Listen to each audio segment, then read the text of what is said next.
Hello and welcome to the last lesson for design. Can you believe it? We've had our whole first year in school and this is the very last lesson you're going to have. We're not even in school, but I thought I'd have a treat for you. I thought I'd have a special treat because what I've got is 6 juggling balls. I've learned to juggle with 6 balls, so I thought I'd start off the lesson by showing you how good I am at that. So are you ready for this? Let's go. 2, 3, 4. Whoa! Okay, didn't exactly go how I wanted, but I'll keep practicing and I'll get back to you for that. So we're going to get straight on with the lesson. It's the last lesson. I'm going to tell you the last thing you need to do. Now, it's one of the most important things you need to do as a designer, and that's to list what you would do better next time. And I'm going to tell you about the deadline and how to do that on the 8th of June. So if you can remember last lesson, and hopefully you've done this already, you've done at least 3 testing methods. You've made a Likert scale to be answered by your target audience and your family. You've created a pie chart from the results, and you've graded against the specifications. You should have done that already, and hopefully you have. But now what we're going to be doing is the next task, and that is listing your improvements.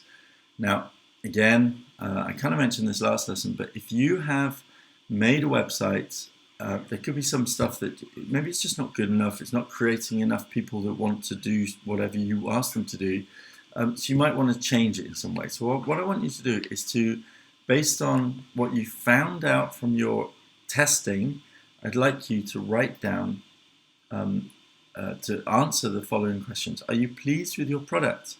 And name 3 things about your website you're most proud of and explain why. What went well and what could be improved. And this should be stuff that you found out when you asked your target audience, yeah? And it's super important. Explain what you would change next time if you could start again. Now, the other thing is the impact. Did you change anybody's lives? Did people suddenly want to start baking rainbow cakes or whatever you put on your website?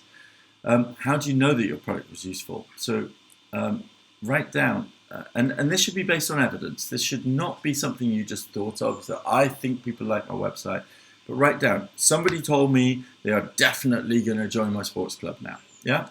And so see if you can write that down. And then again, explain 3 things that went well working in your group, and maybe name 2 things you do better next time. Now, why are we doing that? Group work's also a super important part of doing a project. So let me just write that down. Explain 3 things that went well working in your group, and explain 2 things you'd like to do better next time. Yeah? So then next week, this time next Monday, we're going to ask you to hand it in. So you publish your website. I'd like you to copy the link into the design folder at the end of creating the solution. Save your document as a PDF, and then give it the following names. It's going to be Y1A, BC, whatever you are, brain drain _ and then your names. Please make sure it's in that order. And then I'm going to put a link in Magister for you. Yeah? And that will be in Magister next week, and you have to hit that deadline. It's the final deadline. So, there's no questions. Well, if you do have questions, Mr. Van Rijn and myself are right online now, so you can get a hold of us on Skype. Get to work, make sure you have an absolutely awesome evaluation, put lots of ideas in there, explain what improvements you made, and you'll get a completely awesome grade. Yeah, hope to see you in school soon. Have a great day.